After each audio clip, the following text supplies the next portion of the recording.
Greetings, fellow Salt and Saucers, and welcome to another video on solo RPGs.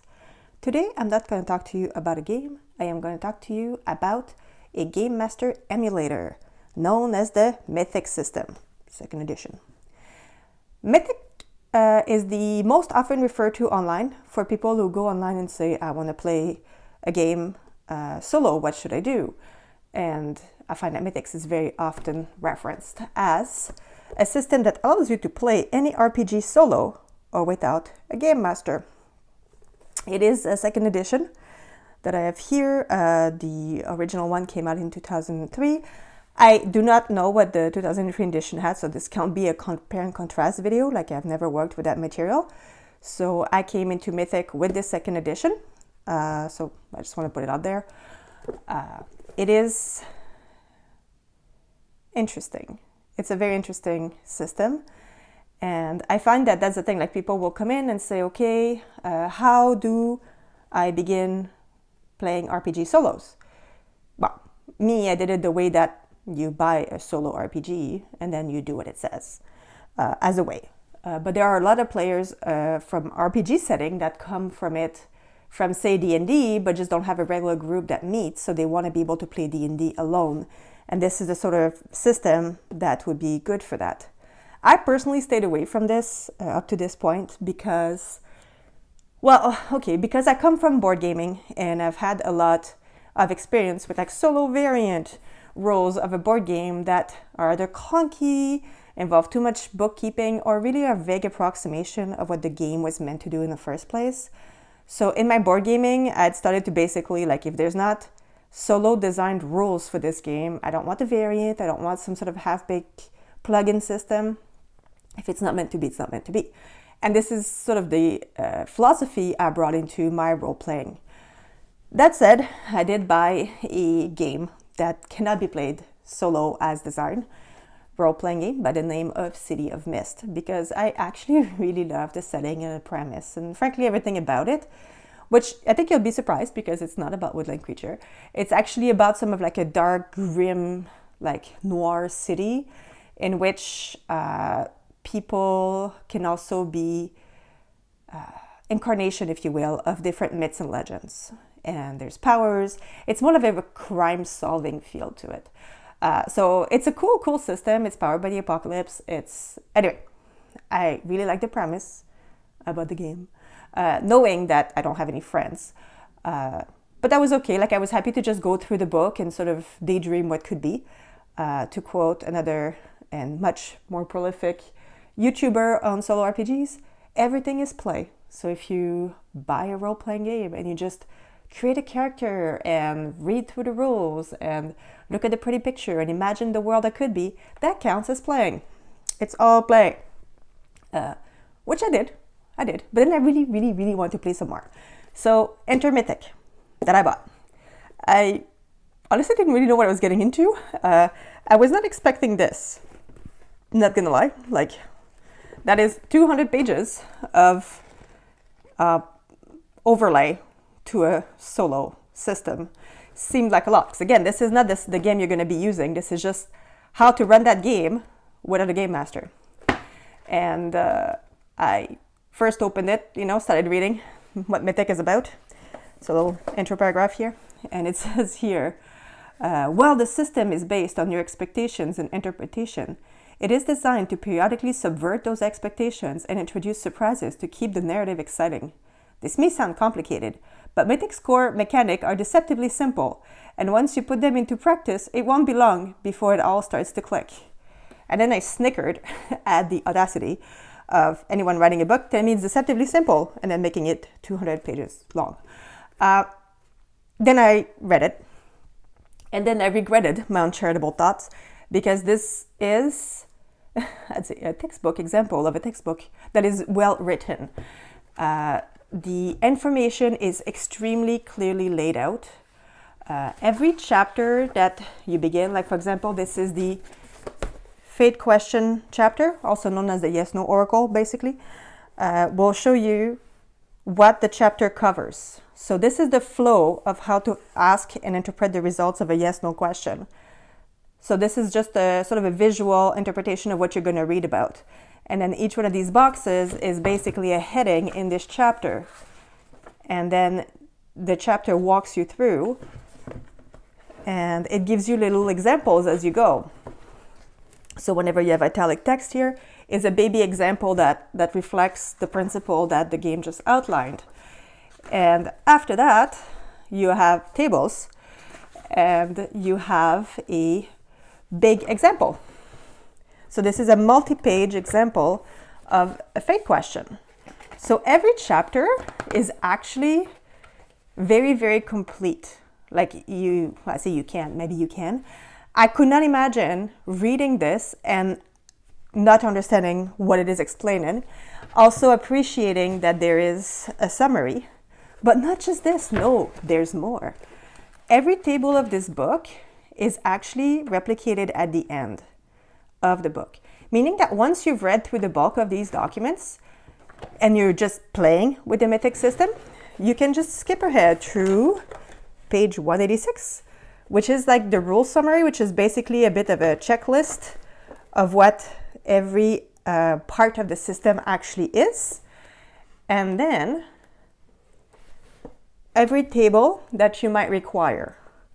So again, you don't have to try to fish out the right table from the right chapter. It's all here. So everything from playing the system is just right here. It's super well done. Like from a practical usability perspective, like, chef kiss, love it. And now that I've talked about the product, I guess I should cover the system. So the game is divided, the system is divided in 3 big components. One, which is the fate question, which I discussed is the yes-no oracle. The second one is how to create random events into your narrative. And the last one is how to build scenes. So again, when you're playing by yourself and you're starting with any system, the thing is, okay, well, what's the story? So that would be starting with the scene section. But before we go into that, let's just go chronologically. Fate questions. So in order to do a fate questions, which is a yes-no oracle, you would have to ask a yes-no question. It could be anything from, is there a dragon behind this door? Example about the dragon behind the door. It is encouraged. And that's also a cool thing about this book, is that it clearly outlined the need to ask questions that make sense.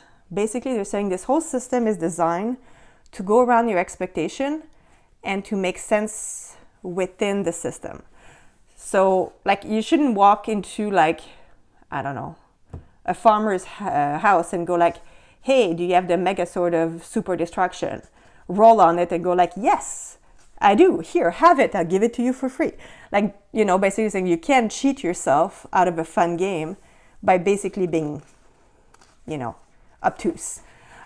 So this requires a level of sort of commitment to the story, which again, if you don't want to have, then don't play the game. But basically what you do is you establish the situation. So if I said, is there a dragon behind this door? The first thing I would decide is, in my opinion, as the player right now, do I think it's likely, unlikely, certain, impossible that there's a dragon behind the door? So, for example, right now, if I were to ask myself in this room behind my closed door, is there a dragon? It's probably impossible. This system runs on a 2d10, a d100, but we all know that d100 never stop rolling. So 2d10 to create a up to 100 number result. And then we read the result. For example, here's 76. And say I said impossible, then the answer is no. Because in order to get a yes, you would have to roll the number or below. So if it is 50-50 that there's a dragon, at 50 and below, the answer is yes. At 50 and above, the answer is no. By the way, this fate chart, which is widely reproduced on the internet, is one of the reasons why I didn't want to do Mythic at first, because I'm like, what part of this looks like fun exactly? It looks like some sort of weird Excel spreadsheet. But it does things I find that there's perhaps even a lot of distinction between, 50-50, likely, very likely, nearly certain, that's a lot of distinction, but fine, I can roll with it. What these teeny numbers on the side here mean that if you roll either, in this case, below a 10 or above a 91, you would get an exceptional result. So it would be like, absolutely yes, yes and. Like, not only is there a dragon behind this door, but his whole family's there having a tea party or whatever. And in this case, like, no, not only is there no dragon behind this door, but there's never been a dragon in this building in the entire existence of this building, for example. So these give you like parameters for extra. And the things that make the difference here, the chaos factor, is an important part of the system, which is how it basically tweaks the likelihood of a yes. So basically, you start as a default of 5 as the like sort of default chaos.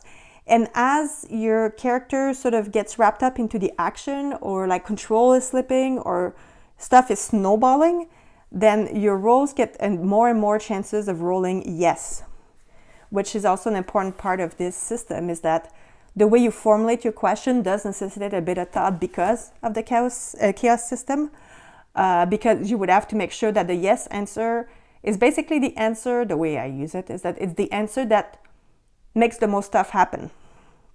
So, you know, you wouldn't say like, is the other side of the door devoid of life? Or would you say, is there a dragon on the other side of the door? So like basically the most exciting, the most action-packed, outcome should be your yes outcome. So that's a nuance of the chaos factor, which is not brutally intuitive at first, but actually as you play makes sense.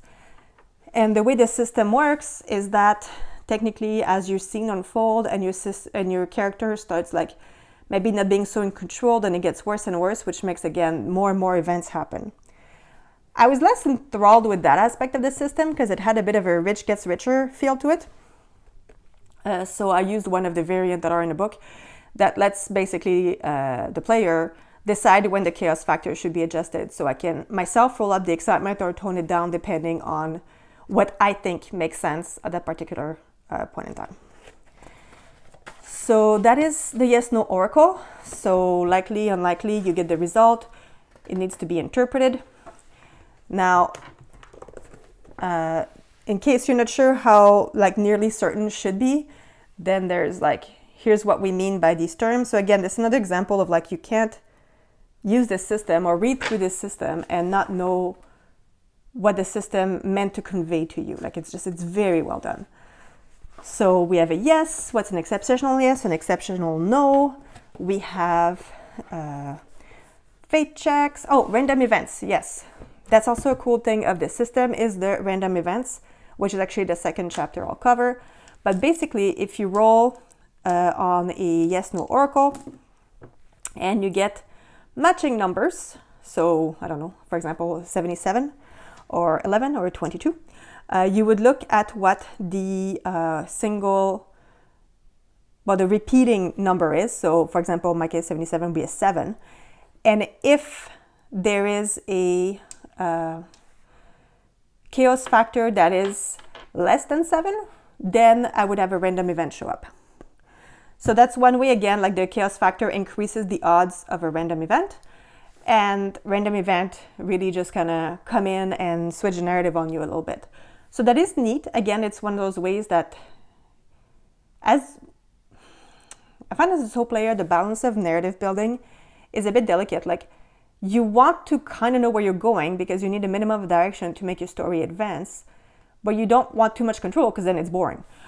So this does a good job of putting in these random events that really can surprise, like I say, exactly that, surprise the player, even though you're making up the story and you should probably know where it's going, but not always. It talks a lot about running with expectations. Again, a lot of thought about staying within your system, acknowledge what you're thinking.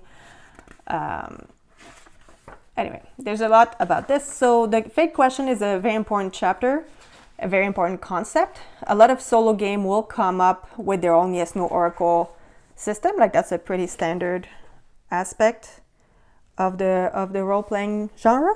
But yeah. The second chapter is random events. So random events are, as mentioned, triggered by one of two things, or used as part of one of two things. One is, again, you roll double digit on a fate question. The other one is as part of the scene creation, you do a quick check to see if this scene is going to go the way you expect. And if the answer is no, one of the two things could lead to basically an intruding scene or a random event. And this is what you would do. So a random event, the first thing you have to do, of course, is always consider the context you're in. So, you know, like you're never going to be a random event like you're going down a dungeon and your random event is you wake up on a yacht. Like, you know, like you have to make sure that the random event is narratively constructed to fit within your story. So again, this puts a lot of emphasis on keeping in mind your context, your expectation. But what this does is that it gives you a focus for your random event. So you go, okay, something is happening. What is it? Roll your D100. Maybe it's a remote event. Maybe something happened far away. Or you just meet someone who's telling you about a thing that happened but impacts your present. Or there's a new NPC, or an NPC does something. Or you advance a thread. We'll go back on thread in a second. Close a thread, NPC negative, positive. Or just current context. Again, go with what you think makes sense. A thread is basically a quest. So this game comes with an adventure list. One side is for thread, one side is for character lists. So a lot of random event or situation would suggest that you advance a thread. Then you can roll on your dice to figure out which thread or which quest is being advanced by this random event. And same thing if it's introducing a new character, then it can draw on the characters you've already met. And again, we say character, but it could also be location or, you know, group of people, as the case may be. So as your story advances, you can keep track of the quests you've got going on and the people or monsters you're encountering. And then through these random events that are generating by basically your past adventure, it really builds a very cool system of, I'd say, like surprisingly structurally sound narrative. It reinforces its own story as it unfolds. So again, very, very clever way to do it. Anyway, once you have your focus and you know what's happening, the bulk of the system is also the meaning tables. So generally speaking, it has you roll a D100 twice again to get 2 words that you put together to do a spark of inspiration. So I'm meeting a new NPC.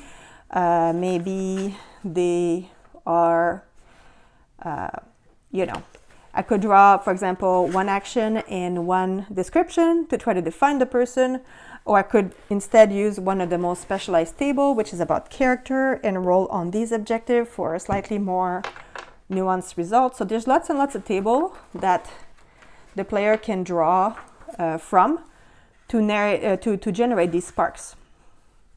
So it's very well done. I'm gonna have to stop saying it's very well done. I'm sorry, super repetitive. But again, perhaps because my expectations weren't there, but I was pleasantly surprised. The last big chapter of this book is about scene construction, which is very important, of course, when you're playing solo, is to break up your adventure in scenes, in narrative moments. And this really explains how to do it.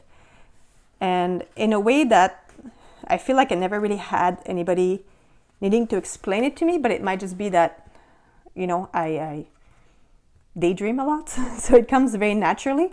But it's very well detailed, and it describes the structure, and it explains what to do at the beginning of a scene. So, okay, I opened the door to the dungeon. I was hoping to rescue, I don't know, a princess. Let's go full cliche. The first thing you do, because right now I'm expecting the princess to be on the other side. Like I basically killed everything in the dungeon, and I'm there waiting for my hero's kiss. The first thing you do is you test your expectation of the scene. Roll a d10. If the result is lower than a chaos factor, then you would get either an altered scene or an interrupt scene. An interrupt scene is basically a random event. Altered is a little different. It just means it tweaks a bit. So it'd be like, yes, the princess is in there, but she's been put under a spell and doesn't recognize you. Example. If you roll over, then the scene is exactly as you expected. So you can keep going with what the expectation was. So another neat little thing to, again, as you embark into a scene, make sure there's just a little bit of surprise, fun, like little challenge for the imagination. It's all there. So I think those are like the biggest 3 chapters. So yes, no oracle. random events, and scene constructions. And of course, all the tables that go with that. There is more about NPC behaviors that goes into that as well. There is also variants to use. So there's a whole variant chapters that gives like other ways to, again, like I think the chaos factor tweak is one that I like to use.